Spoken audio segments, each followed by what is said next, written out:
Yes. Ja. Wer von euch hört gern Musik? Ja. Wer von euch hört jeden Tag Musik? Jeden Tag, okay, ein paar. Wer würde sich so als Musikfanatiker bezeichnen? Und du gehst auch an ein Konzert und so, gibst richtig Geld aus für das? Jemand. Okay. Wer von euch hört nie Musik? Nicht jemand. Ich gehöre zu diesen Menschen. Ich höre eigentlich fast nie Musik. Radio vielleicht und dann in der Kirche Worship. Ich habe überhaupt keine Ahnung von Musik. Genau darum singe ich auch nicht heute oben.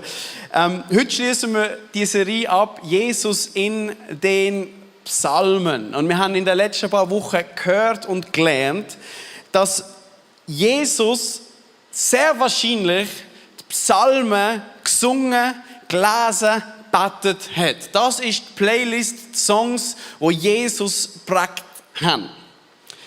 Psalmen sind die jahrhundertalten Schriften, ungefähr 1000 Jahre alt zu dieser Zeit von Jesus. Die Schriften, die Hymnen, Gebet und Gesang, die die Juden gesungen haben. Und die sind maßgeblich prägend gewesen für das Verständnis, Selbstverständnis der Juden, für ihren Glauben und ihre Frömmigkeit. Und auch für Jesus sind Psalmen maßgeblich gewesen für sein Verständnis von Gott, für seine Theologie. Er war auch Mensch gewesen, das darf man nicht vergessen. Diese Songs haben ihn geprägt. Und wir gehen in dieser Serie, oder wir sind durch ein paar verschiedene Psalmen gegangen. Das ganze Psalmenbuch hat 150 Psalmen, wir können nicht durch alle gehen, sonst wären wir in 5 Jahren noch nicht fertig. Wir sind durch ein paar spezielle Psalmen gegangen, die im Neuen Testament von den Autoren zitiert worden sind, um auf Jesus hinzuweisen, um ihn erklären und zu beschreiben, was das auf sich hat. Und das ist eigentlich etwas Faszinierendes, weil die Psalmen sind 1000 Jahre alt ungefähr gewesen, wo das Neue Testament geschrieben worden ist. Und die Autoren vom Neuen Testament, oder Matthäus, Markus, Lukas, Johannes, Paulus und Petrus, wie sie alle geheißen, das sind ja auch Juden gewesen, die sind auch prägt von diesen Psalmen, die haben die wahrscheinlich zum Mittagessen gesungen, betet, in der Synagoge, die haben die auswendig gekannt und wo dann Jesus auf die Welt gekommen ist und mit ihnen die 3 Jahre verbracht hat und dann gestorben und dann auferstanden ist, sind die Autoren perplex gewesen. Und sie mussten einordnen, was ist eigentlich da passiert. Und ich stelle mir das so vor, wie sie in einem Moment dann gedacht haben, das gibt's doch nicht. Schau mal in die Psalmen rein, dort wird ja damals hat der König David ja schon von Jesus geschrieben. Das Zeug bezieht sich ja irgendwie auf Jesus und ihnen sind wie die Augen geöffnet worden. Und es ist spannend, weil die Jünger sind nicht, also die neutestamentlichen Autoren sind nicht selber auf die Idee gekommen, Psalmen zu lesen und auf Jesus hinzudeuten, sondern sie machen eigentlich das, was Jesus selber vorgelebt hat und ihnen gezeigt hat. Es gibt eine Szene im Lukas-Evangelium 24, Jesus ist gestorben und auferstanden und er begegnet den Jüngern und er macht genau das vor. Im Lukas 24, 44 bis 45 steht Folgendes. Dann sagte Jesus zu ihnen, also der auferstandene Jesus redet mit seinen Jüngern. Nun ist in Erfüllung gegangen, wovon ich sprach, als ich noch bei euch war. Ich sagte, alles, was im Gesetz des Mose, bei den Propheten und in den Psalmen über mich geschrieben ist, muss sich erfüllen. Und er öffnete ihnen das Verständnis für die Schrift, sodass sie verstehen konnten. Es war mein Gebet und auch für heute Morgen, das Gebet für die ganze Predigtreihe, Jesus in den Psalmen, dass unser Verständnis aufgeht für die Schrift, dass uns die Augen geöffnet werden, wie damals denen neutestamentlichen Autoren, die sie das Alte Testament und Psalmen gelesen haben und Jesus drin entdeckt haben. Und zum Abschluss schauen wir heute Psalm 8 zusammen an. Kennen wir alle, oder? Psalm 8 wird im Neuen Testament zitiert im Hebräerbrief, im 2. Kapitel. Und bevor wir Psalm 8 lesen, gehen wir jetzt zuerst ins Neue Testament und lesen die Situation im Hebräerbrief, Kapitel 2, Vers 5 bis 8. Da schreiben, man weiß nicht genau, wer den Hebräerbrief geschrieben hat. Denn nicht Engeln hat Gott die künftige Welt, von der wir reden, unterworfen. Vielmehr ist an einen seiner dich annimmst. Du hast ihn für kurze Zeit niedriger gestellt als die Engel. Mit Herrlichkeit und Ehre hast du ihn gekrönt. Alles hast du ihm unter die Füße gelegt. Denn als er ihm das All unterwarf, hat er ihm alles ohne Ausnahme unterworfen. Und der Schreiber vom Hebräerbrief möchte hier die Autorität von Jesus untermauern. Er will uns seine Präexistenz deutlich machen. Er sagt, hey, bei Jesus handelt es sich nicht einfach nur um einen Mensch, der geboren worden ist und wieder gestorben ist.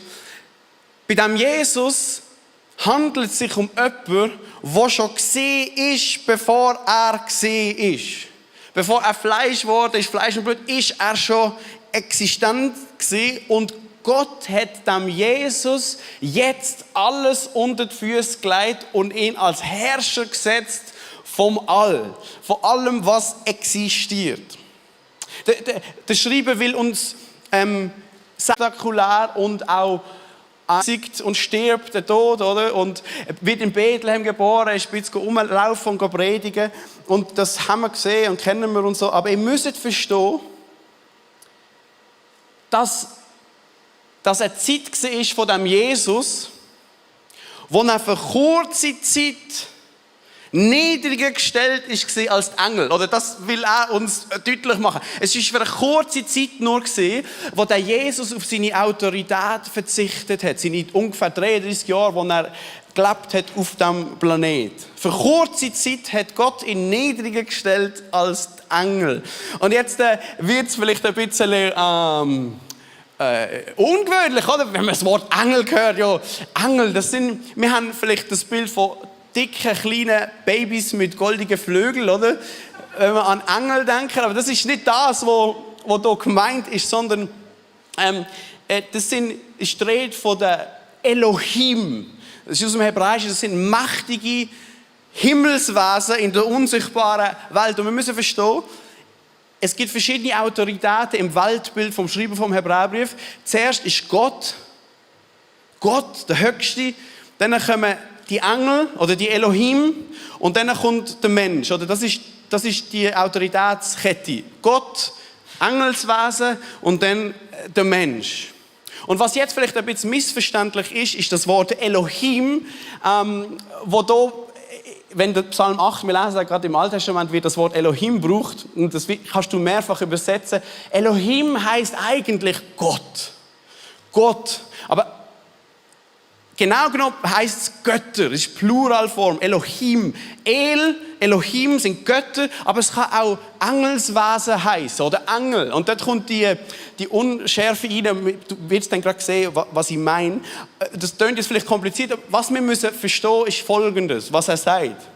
Gott, der Höchste von der Elohim, der Elohim, der alles geschaffen hat, ist selber für kurze Zeit niedriger geworden, hat sich niedriger gemacht als die Elohim, die Engel, indem er Mensch geworden ist. Und der Mensch, Jesus, der sein Leben hingegeben hat für dich und mich, für die Welt an einem Kreuz, das ist Gott. Das ist das, was er hier deutlich machen will. Durch den Jesus ist die Welt nicht nur geschaffen worden, durch ihn besteht die Welt nicht nur, sondern er ist auch gesetzt als Herrscher und als König vom ganzen Weltall, von der sichtbaren und unsichtbaren Welt. Vielleicht bist jetzt du heute da und du denkst, ja, das ist jetzt schon eine steile Aussage von dem Schreiben vom Hebräerbrief, was der über den Mensch Jesus behauptet. Das war nicht nur ein Mensch, das ist irgendwie so ein Elohim und der Höchste und das ist ein Schöpfer. Das ist schon eine steile Aussage, oder? Wir tauchen jetzt im Psalm 8 ein. Und wenn du das im Licht von dem verstehst, was wir gerade gelesen haben, ist das nicht nur eine steile Aussage, sondern mindblowing. Psalm 8, sind ihr noch bei mir? Psalm 8, Vers 4 bis 9. Der David hat das geschrieben, ungefähr 1000 Jahre vor Jesus. Wenn ich deinen Himmel sehe, das Werk deiner Finger, den Mond und die Sterne, die du hingesetzt hast. Was ist der Mensch, dass du seiner gedenkst, und des Menschenkind, dass du dich seiner annimmst? Du hast ihn weniger geringer gemacht als Gott. Und jetzt dort steht Gott, weil im Text steht Elohim und im Hebräerbrief steht Engel. Oder das ist das, was ich vorher gemeint habe. Du hast ihn weniger geringer gemacht als Gott. Mit Ehre und Hoheit hast du ihn gekrönt. Du hast ihn zum Herrscher gesetzt über die Werke deiner Hände. Alles hast du ihm unter die Füße gelegt.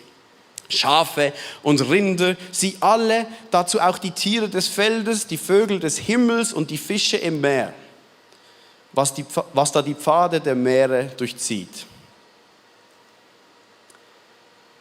Okay, starten wir mit dem ersten Satz. Der David sagt, wenn ich den Himmel sehe,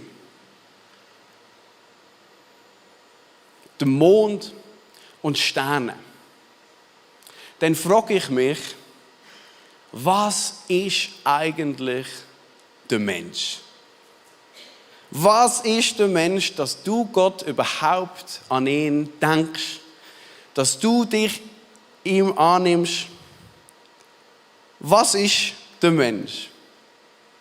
Ich weiß nicht, ob du vor ein paar Monaten mitbekommen hast, wie die Bilder veröffentlicht worden sind von dem neuen Teleskop, wo sie in den Himmel geschickt haben, ins Weltall, von James Webb Teleskop. Das ist eine Sensation gewesen, die ersten Bilder. Das ist durch Nachrichten gegangen auf SRF, BBC, überall, weil noch nie Bilder generiert worden sind durch ein Teleskop in so einer Detailtreue und so einer hohen Auflösung von unserem Universum.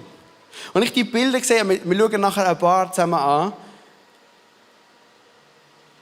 bin ich in eine Faszination hineingekommen und in eine Begeisterung über das, was da ist. Und es hat mich eine Gottesfurcht irgendwie ergriffen und gleichzeitig eine Freude.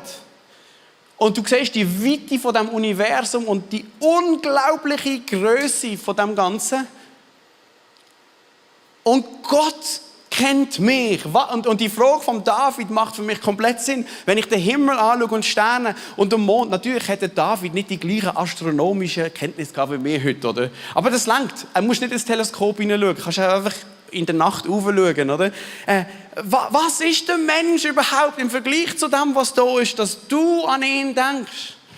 Was ist das? Und ich möchte mit euch ein paar Bilder heute anschauen. Das erste Bild ist vom sogenannten Carina-Nebel. Das ist ein Bild, wo ein Teleskop gemacht hat. Von dem, was draussen ist. Das sind sogenannte interstellare Wolken oder interstellare Nebel. Dort sind Sterne gestorben. Und der Staub sprengt sich raus und in dem Staub, in dem Nebel, entstehen wieder neue Sterne. Der Carina-Nebel ist ungefähr 7000 Lichtjahre von unserer Erde entfernt. 7000 Lichtjahre. Du fragst dich, was ist ein Lichtjahr? Ein Lichtjahr ist nicht eine Zeitangabe, sondern eine Distanzangabe. Das ist die Distanz, die Licht braucht, um in einem Jahr wo in einem Jahr Licht zurücklegt. Das kann man sich schwer vorstellen, weil Licht wandert oder rast mit einer Geschwindigkeit von 300.000 Kilometer pro Sekunde. So schnell ist Licht. Das ist das Schnellste, was es gibt im Universum. Es gibt nichts Schnelleres. 300'000 Kilometer pro Sekunde. Das heisst, ein Lichtjahr sind 9,5 Billionen Kilometer. Und das Teil, das wir hier sehen, der Nebel, ist 7000 Lichtjahre entfernt von uns. Das sind 66, ich habe es ausgerechnet, 66 Billiarden Kilometer. Das kann man sich gar nicht vorstellen. Darum redet man in Lichtjahren in der Astronomie. Oder das sind Grössenordnungen, wo Kilometer keinen Sinn mehr machen. Oder? Zum Vergleich. Unsere Sonne, die wir am Himmel sehen, solltest du nicht reinschauen, die ist 8 Minuten und 20 Lichtsekunden von uns entfernt. Also das Licht, das von der Sonne ausgestrahlt wird und uns auf unsere Erde trifft, braucht 8 Minuten und 20 Sekunden, bis es bei uns ist. So weit ist die Sonne entfernt. Das heisst, wenn unsere Sonne würde explodieren, es könnte sein, dass unsere Sonne vor 5 Minuten explodiert ist und wir würden es immer noch nicht sehen, weil das Licht ja 8 Minuten braucht, bis es bei uns ist. Das nächste Bild vom südlichen Ringnebel. Schau das an. Das sind nur 2000 Lichtjahre von uns entfernt, nicht so weit. Da sieht man einen Stern, der gestorben ist oder am Sterben ist. Und das sind so Gase, die sich ausbreiten um den Stern. Und es sieht noch schön aus, das ist unglaublich. Das nächste Bild ist Stephans Quintett. Da sieht man 5 Galaxien, die miteinander interagieren durch Gravitation. Und die sind sage und schreibe 250 Millionen Lichtjahre entfernt von uns. 250 Millionen, man hätte das föteln. Das flasht mich. Verstehst du? Das heisst, 250 Millionen Lichtjahre sind die weg. Das heisst, das Licht braucht 250 Millionen Jahre, bis es bei uns ist. Das heisst, die Galaxie gibt es vielleicht gar nicht mehr. Die könnten vielleicht vor 100 Millionen Jahren gestorben sein. Oder explodiert sie, was immer. Oder schwarz sie, was immer.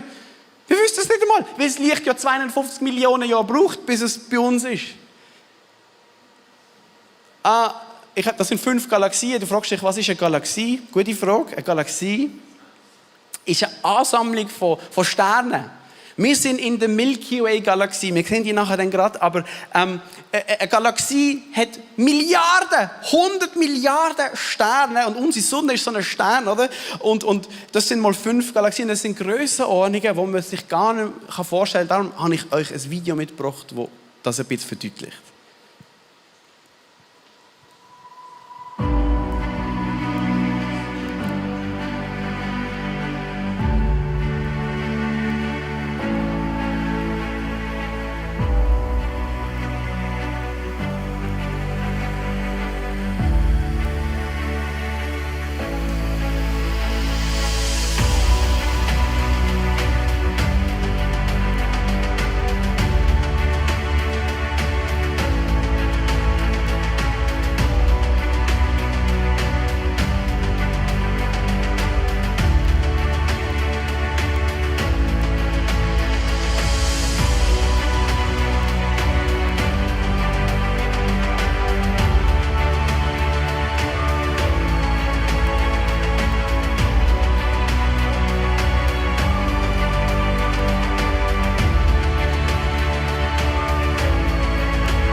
Was wir hier sehen, ist Milky Way.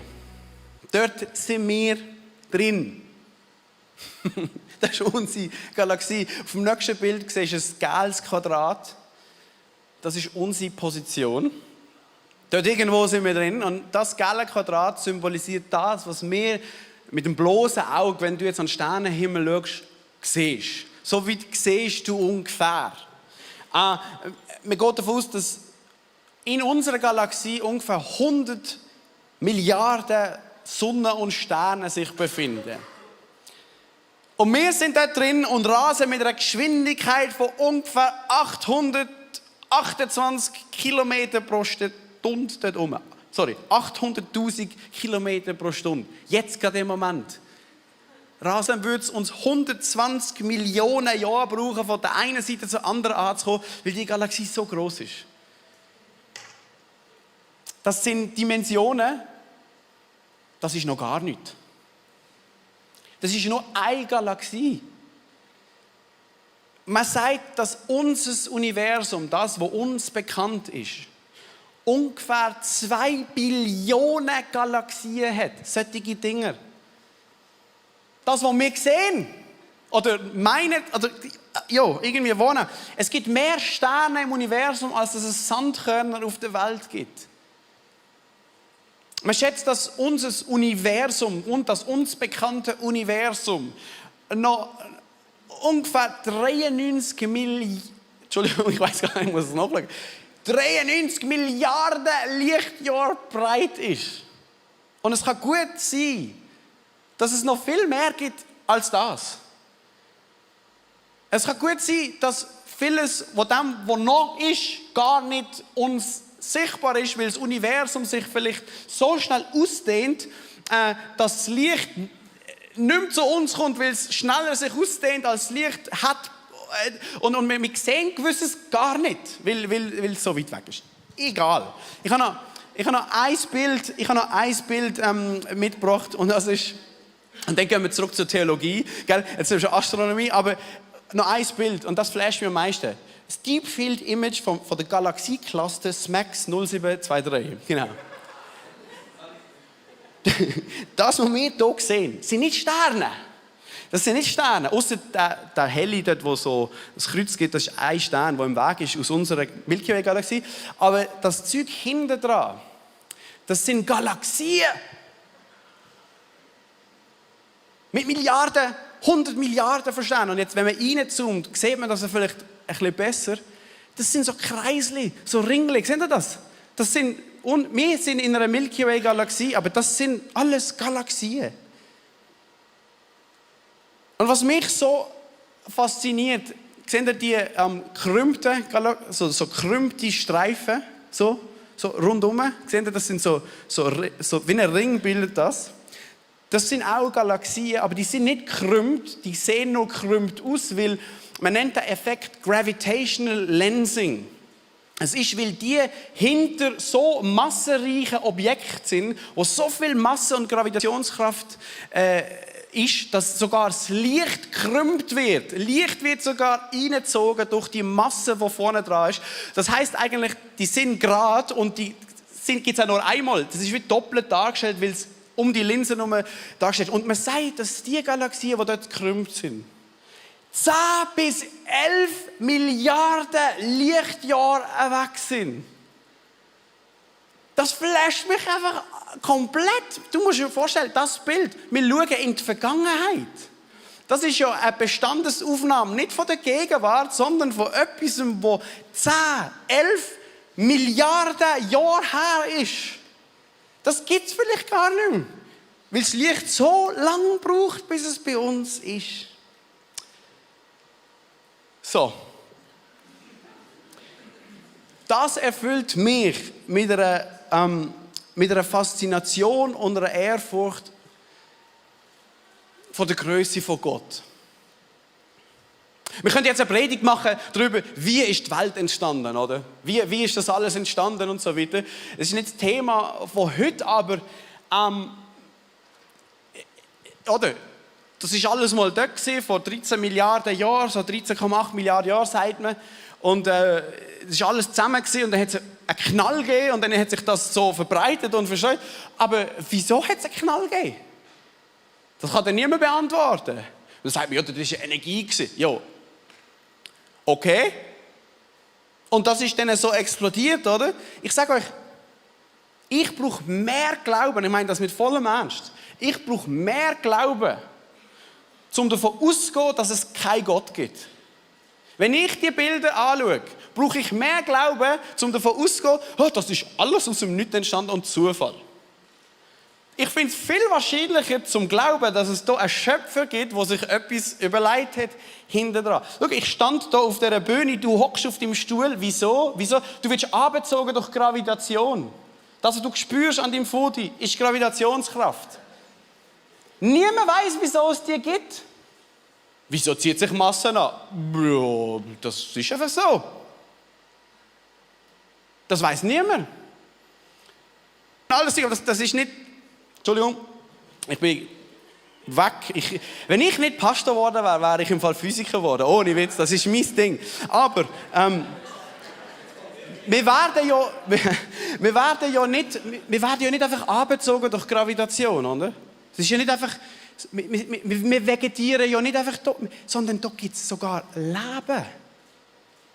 In dieser unschiebbaren Größe vom Universum sind wir auf dem Planet Erde, wo es Leben gibt. Und wir leben ja nicht nur. Wir lachen. Wir lieben. Wir schaffen Kunst und Kultur. Wir denken darüber nach, wie das Ganze entstanden ist. Und das soll alles Zufall sein. Give me a break.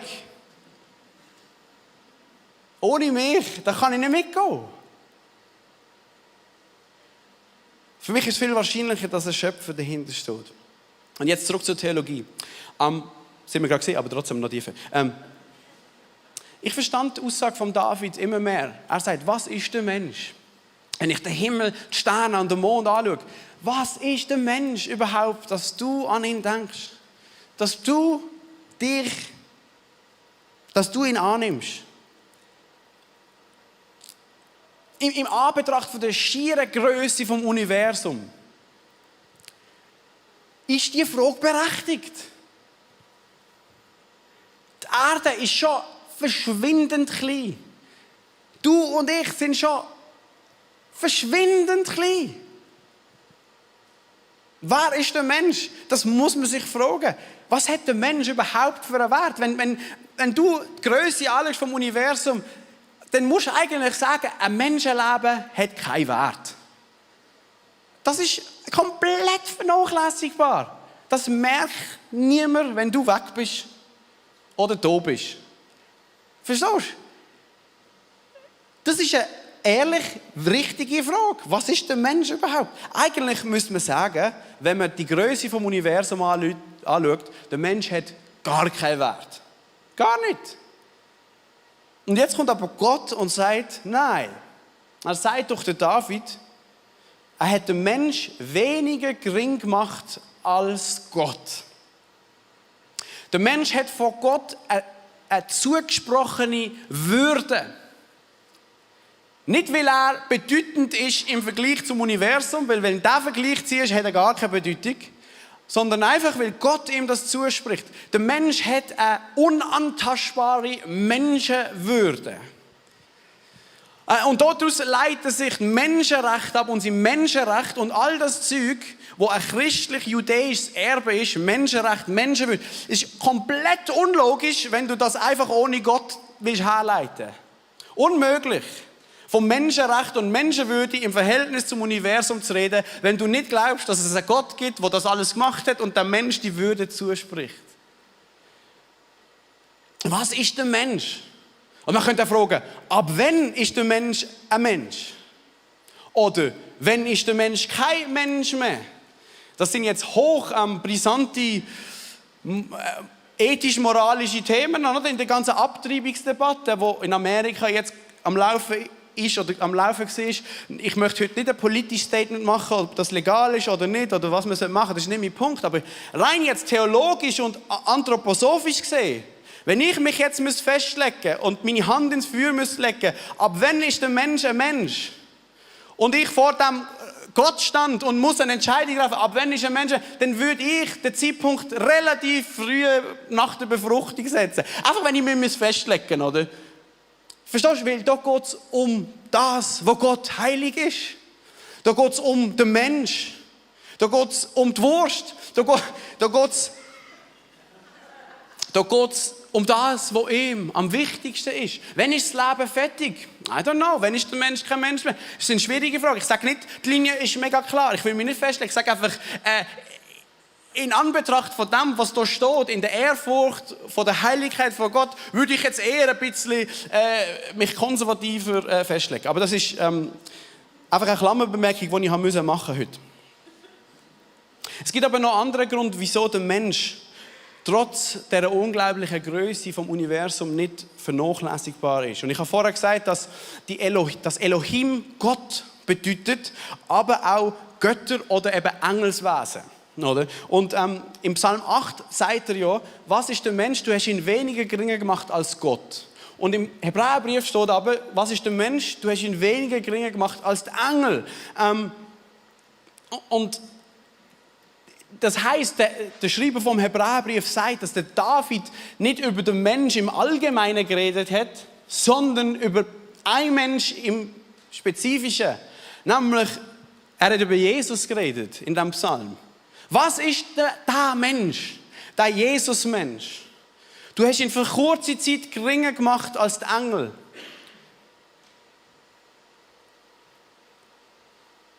Gott, der Macher von Himmel und Erde, der Schöpfer vom Universum, ist selber ein Mensch geworden. Und das ist schon fast undenkbar. Aber dieser Mensch hat sein Leben hingegeben für uns, für dich und mich, um seine Liebe dir zu beweisen. Ich habe keine Mühe zum Glauben, dass es einen Gott gibt. Was mir viel mehr Mühe bereitet, ist zum Glauben, dass der Gott mich und dich persönlich meint. Und dich persönlich liebt. Und sein Leben hingegeben hat an einem Kreuz für uns. Gott, der Schöpfer von Himmel und Universum, möchte dir nachsehen. Er kennt dich mit Namen. Er hört deine Gebete. Und der Jesus, der auferstanden ist und lebt, ihm ist alles unterworfen. Durch ihn ist die Welt nicht nur geschaffen, durch ihn ist sie nicht nur erhalten, durch ihn wird sie auch vollendet. Und er ist der, der dich liebt. Und ich möchte dir zum Schluss 3 Fragen stellen,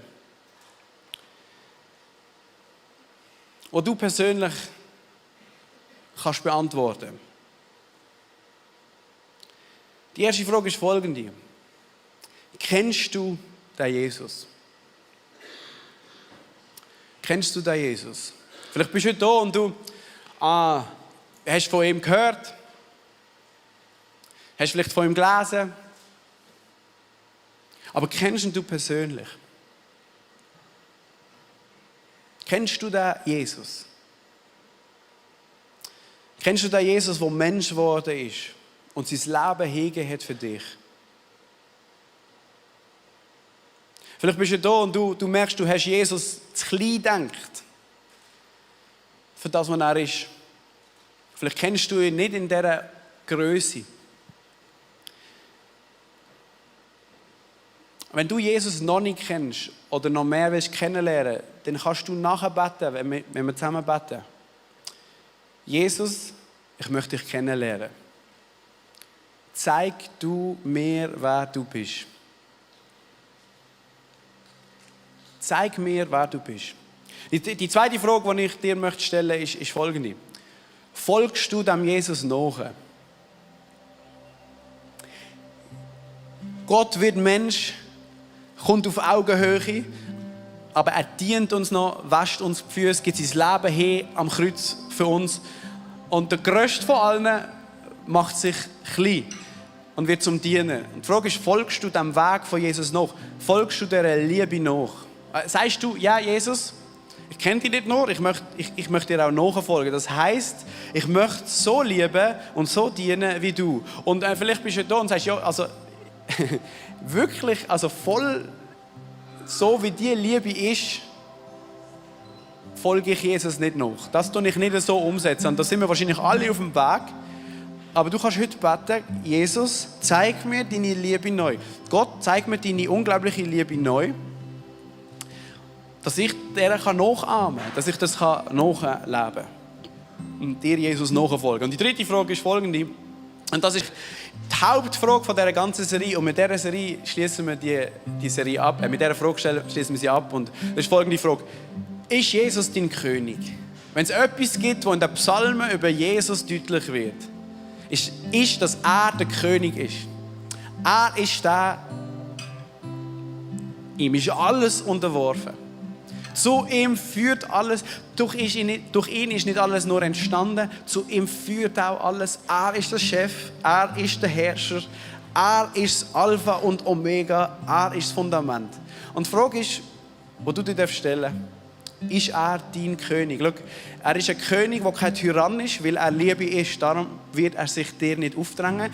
Darum ist es deine Entscheidung aus Liebe, ob du dich hingibst dem König. Ob du dein Leben ihm angehst und sagst, Jesus, nicht ich bin mein Chef, sondern du bist mein Chef. Lass uns zusammen beten und lass uns für diesen Moment aufstehen. Jesus,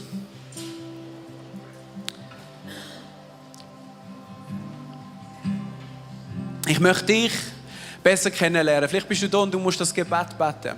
Jesus, zeig mir, wer du bist.